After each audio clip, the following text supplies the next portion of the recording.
Monsoon in Mumbai, a city, a storm, a love like no other. Chapter 3. Past always rings.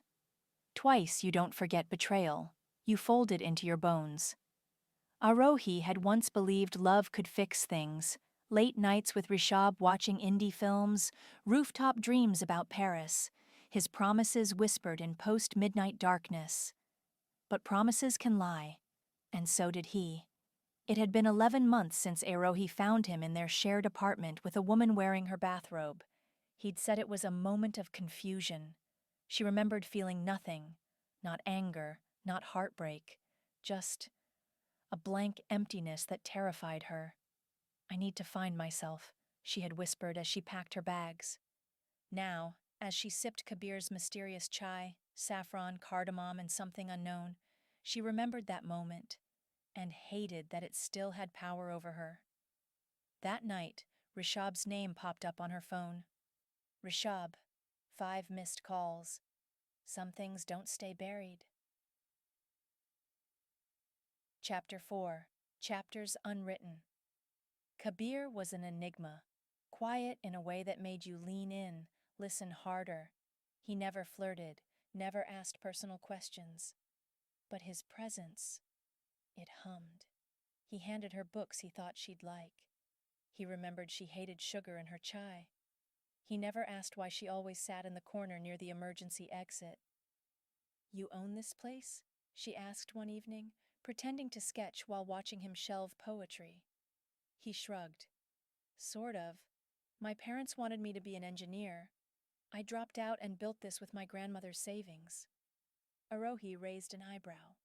"Risky. I figured I'd either drown or build a boat."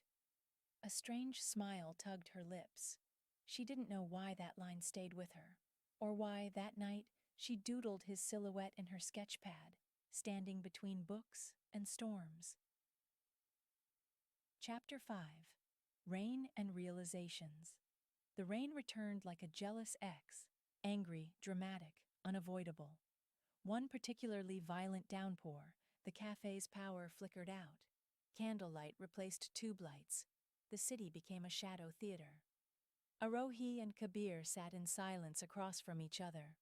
The candlelight carved sharp angles on his face.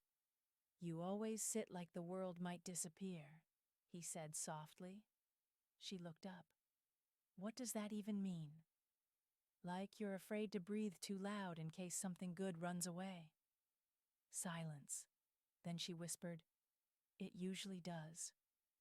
Kabir said nothing.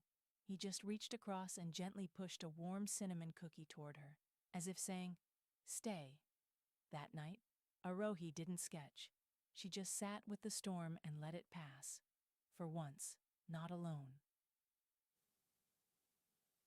Chapter 6. The Other Woman. The next day, she saw her, tall, sharp-edged, red lipstick, the kind of woman who made silence feel expensive.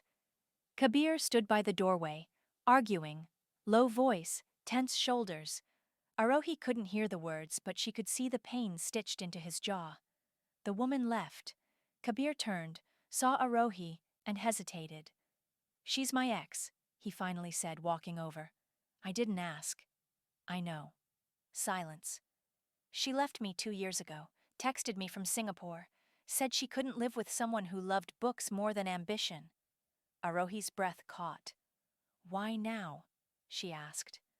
Kabir looked away.